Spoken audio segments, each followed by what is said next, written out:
தமிழ் உறவுகள் அனைவரையும் நம்பிக்கை குரல் சேனலுக்கு அன்புடன் வரவேற்கிறோம்.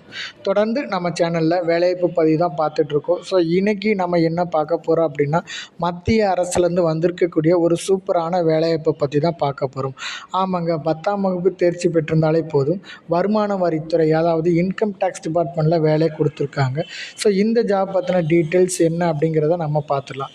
இது அஃபீஷியலாக கொடுத்துருக்கக்கூடிய notification government of India, ministry of finance department, revenue கொடுத்துருக்காங்க. ஸோ இங்கேருந்து வந்திருக்கக்கூடிய இந்த ஜாப்புக்கு தான் நம்ம யாரெல்லாம் அப்ளை பண்ணணும், இதுக்கு என்னெல்லாம் குவாலிஃபிகேஷன் வேணும் அப்படிங்கிறத நாம் இப்போ பார்த்துடலாம். ஓகே, ஸோ இது இந்த டீட்டெயில்ஸை பற்றி நம்ம பார்த்துடலாம். So income tax department canteen attendant பதவி கொடுத்துருக்காங்க 2026க்கான பணியிடங்கள். ஸோ இந்த 7 கேன்டீன் உதவியாளர் பணியிடங்களுக்கு 10ஆம் வகுப்பு தேர்ச்சி பெற்றிருந்தாலே போதும். இந்த ஜாப்புக்கான சம்பள விகிதம் கொடுத்துருக்காங்க 18,000லேருந்து 56,900 வரை சம்பளம் கொடுக்குற மாதிரி சொல்லியிருக்காங்க.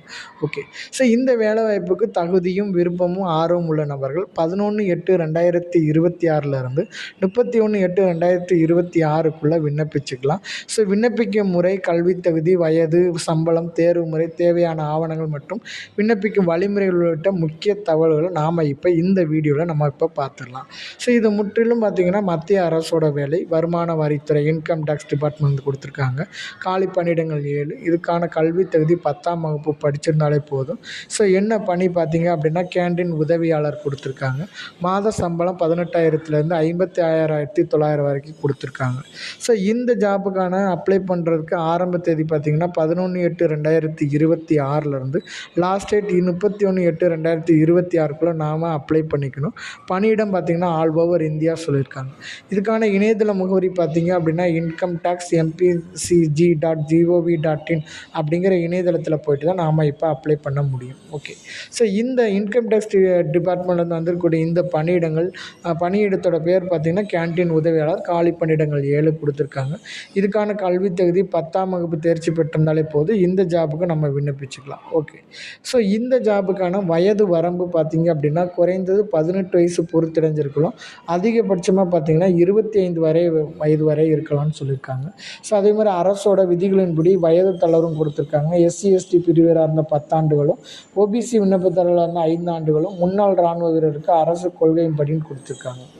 இந்த income tax department canteen attendant ரெக்ரூட்மெண்ட்டுக்கான சம்பள விகிதம் பார்த்திங்க அப்படின்னா மாதம் 18,000லேருந்து 56,900 வரைக்கும் கொடுக்குற மாதிரி சொல்லியிருக்காங்க. ஓகே, ஸோ அது மட்டும் இல்லை, இந்த இன்கம் டேக்ஸ் டிபார்ட்மெண்ட் கேன்டீனுக்கு எப்படி தேர்வு செய்வாங்க பார்த்திங்க அப்படின்னா, ஃபஸ்ட்டு இந்த வருமான வரித்துறை கேன்டீன் அட்டெண்ட் பணிக்கு விண்ணப்பிக்கும் தகுதியானவர்கள் அதிகாரப்பூர்வமான அறிவிப்பில் குறிப்பிட்டுள்ள தேர்வு நடைமுறைகளின் அடிப்படையில் தேர்வு செய்யப்படாதுன்னு சொல்லியிருக்காங்க. ஸோ என்னென்ன பார்த்திங்கன்னா, ஃபஸ்ட்டு ஷார்ட் லிஸ்ட்டு கொடுக்குறாங்க, ரிட்டன் டெஸ்ட்டு கண்டக்ட் பண்ணுறாங்க, ஸ்கில் டெஸ்ட் கண்டக்ட் பண்ணுறாங்க, டாக்குமெண்ட் வெரிஃபிகேஷன் கொடுத்துருக்காங்க. இப்போ ஷார்ட் லிஸ்ட் அப்படின்னு என்னென்னு பார்த்திங்க அப்படின்னா, நம்ம அப்ளை பண்ணதில் யாரெல்லாம் எலிஜிபிள் இருக்காங்களோ ஸோ அவங்கள மட்டும் எடுத்துகிட்டு ஒரு ஷார்ட் லிஸ்ட் வந்து ப்ரிப்பேர் பண்ணுவாங்க. அதுக்கப்புறம் பார்த்திங்கன்னா அந்த ஷார்ட் லிஸ்ட் ப்ரிப்பேர் பண்ண அந்த கேண்டிடேட்டுக்கு ரிட்டன் டெஸ்ட் வந்து கண்டக்ட் பண்ண போகிறாங்க. ரிட்டன் டெஸ்ட்டில் கண்டக்ட் பண்ணி முடித்ததுக்கப்புறமா அதில் பாஸ் பண்ணவங்கள ஸ்கில் டெஸ்ட்டுக்கு வந்து அலோவ் பண்ணுறாங்க. ஸோ இந்த 3 வேலையும் முடிஞ்சதுக்கப்புறம் ஃபைனலாக டாக்குமெண்ட் வெரிஃபிகேஷன், நம்மளுடைய டாக்குமெண்ட்டை வெரிஃபிகேஷன் பண்ணதுக்கப்புறம் ஜாப் வந்து கொடுத்துற மாதிரி சொல்லியிருக்காங்க. ஓகே, ஸோ இந்த ஜாப்புக்கான இந்த டெஸ்ட்டு எப்படி இருக்கும் அப்படிங்கிற தேர்வு எப்படி இருக்குங்கிறத நாம் இப்போ பார்த்துடலாம். அதாவது இதுக்கான எக்ஸாம் பேட்டர்ன் பார்த்திங்க அப்படின்னா ஸோ அதுவும் நமக்கு கொடுத்துருக்காங்க. என்னென்ன பணியிடங்கள் அப்படிங்கிறது மென்ஷன் பண்ணிட்டாங்க. செலெக்ஷன் பண்ணக்கூடிய செலெக்ஷன் ஆஃப் த கேண்டிடேட்ஸ் எப்படி இருக்கும் அப்படின்னா, ரிட்டன் டெஸ்ட் ஃபஸ்ட்டு. ஸோ இந்த ரிட்டன் டெஸ்ட்டு பண்ணும்போது எப்படி கொடுக்குறாங்கன்னா 40 eligible application against each vacancy அப்படின்னு கொடுத்துருக்காங்க. அப்போ வில் பி ஷார்ட் லிஸ்ட்டில் இருந்து சப்போஸ் 250 கேண்டிடேட்ஸை எடுக்கிறாங்க அப்படின்னா ஸோ 40 கேண்டிடேட்ஸ் ஒரு பணியிடங்கள் வீதம் 280 கேண்டிடேட்ஸ் வந்து நமக்கு ஃபஸ்ட்டு செலக்ட் பண்ண போகிறாங்க. அடுத்தது பார்த்திங்கன்னா அவங்களில் if there is a tie between, அதாவது டேட் ஆஃப் பர்த்தை வச்சுட்டு கரெக்டாக ஓல்டர் ஏஜ் வச்சு நம்ம ஷார்ட் லிஸ்ட் ப்ரிப்பேர் பண்ணுவாங்க. அதே மாதிரி tie situation in case 2 or more candidates security equal mark இருந்தாங்க அப்படின்னா ஸோ அவங்களோட மெட்ரிகுலேஷன் மார்க் வச்சுட்டு பண்ணுவாங்க. அப்படி இல்லைனா டேட் ஆஃப் பர்த்தோட அந்த டேட்டு, மந்த், இயரை வச்சுட்டு கொடுக்குற மாதிரி சொல்லியிருக்காங்க. ஸ்டேஜ் 2 பார்த்திங்கன்னா அப்ஜெக்டிவ் டைப்பில் ரிட்டன் டெஸ்ட் வந்து கண்டக்ட் பண்ணுறாங்க. இந்த ரிட்டன் எக்ஸாமினேஷன் எப்படி இருக்குன்னா 30 மினிட்ஸ் நடக்கும். ஸோ அதில் 40 minutes for candidates eligible for ஸ்க்ரேப்புன்னு கொடுத்துருக்காங்க. இப்போ 30 மினிட்ஸ் நடக்கக்கூடிய இந்த எக்ஸாமில் எவ்வளோ கொஸ்டின் இருக்கும் அப்படின்னா 40 மல்டிபிள் சாய்ஸ் வந்து கொஸ்டின் வந்து கேட்குறாங்க. ஒவ்வொரு கொஸ்டினுக்கும் ஒரு மார்க்கு கண்டக்ட் பண்ணுறாங்க. என்னென்ன பேட்டர்ன் இருக்கும் பார்த்திங்கன்னா, இங்கிலீஷ் காம்ப்ரிஹென்ஷன் பார்த்திங்கன்னா 10 கொஸ்டின் கேட்குறாங்க. ஹிந்தி காம்ப்ரிஹென்ஷன் பார்த்திங்கன்னா 10 கொஸ்டின் கேட்குறாங்க. ஃபுட் அண்டு நியூட்ரிஷன் 10 கொஸ்டின் கேட்குறாங்க. குவான்டிட்டிவ் ஆப்டிடியூட் 5 கொஸ்டினும், ஹைஜீனிக் அண்டு க்ளீனிங் லைன்ஸில் பார்த்திங்கன்னா 5 கொஸ்டின், மொத்தமாக பார்த்திங்கன்னா 40 கொஸ்டின் கண்டக்ட் பண்ணுறாங்க. ஸோ அது மட்டும் இல்லை, இதுக்கான முக்கியமான இன்ஃபர்மேஷன் கொடுத்துருக்காங்க. 1 mark will be awarded for each correct ஆன்சருக்கு கொடுத்துறாங்க. அதே மாதிரி 1/4 கொஸ்டின் ஹாஃப் மார்க், ஒவ்வொரு ராங் ஆன்சருக்கும் ஹாஃப் மார்க் வந்து குறைக்கிற மாதிரி சொல்லியிருக்காங்க. ஸோ அதனால் கரெக்டாக தெளிவான கொஸ்டின்ஸ்க்கு மட்டும் நம்ம அட்டன் பண்ணால் போதுங்கிற சொல்லியிருக்காங்க. ஓகே.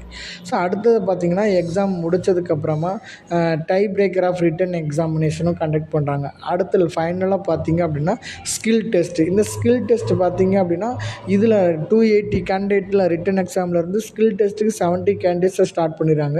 இந்த 70 கேண்டிடேட்ஸ் பார்த்திங்க அப்படின்னா 10ல் ஒரு ஸ்டூடெண்ட்ஸ் வந்து செலக்ட் பண்ண போகிறாங்க. ஸோ அப்போ என்ன பண்ணுவாங்க, will be short list out for the next round for the selection procedure, அதாவது ஸ்கில் டெஸ்ட்டுக்கு வந்து கொடுக்குற மாதிரி சொல்லியிருக்காங்க.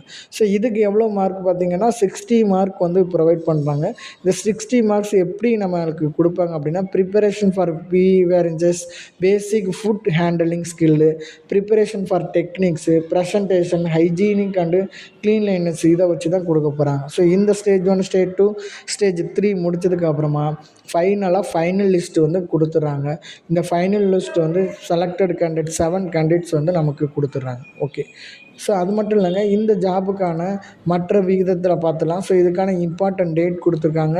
Starting date 11/8/2026 last date 31/8/2026. இதை நம்ம மனசில் வச்சுக்கணும். ஸோ இந்த ஜாபுக்கு நம்ம எப்படி அப்ளை பண்ணணும் அப்படிங்கிறத சொல்லியிருக்காங்க.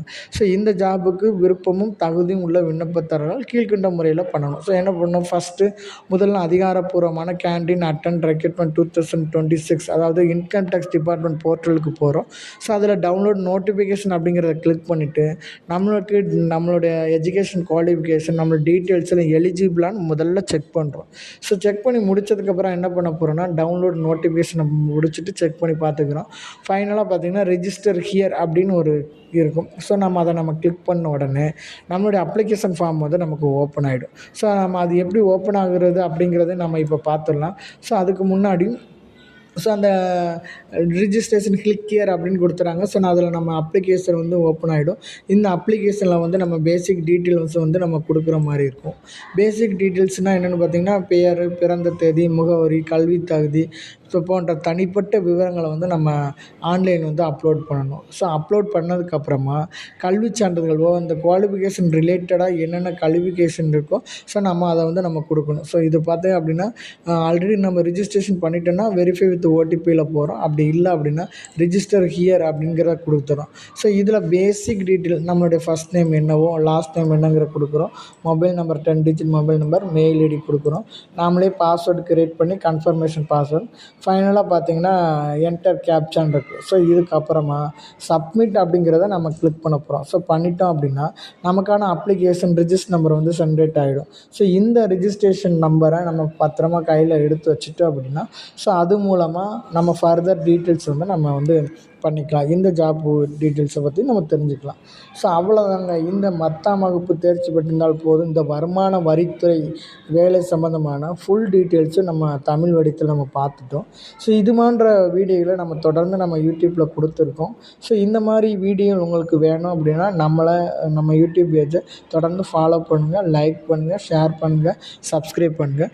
மீண்டும் இதுபோல் ஒரு நல்ல வீடியோவில் உங்களை சந்திக்கிறேன். நன்றி, வணக்கம்.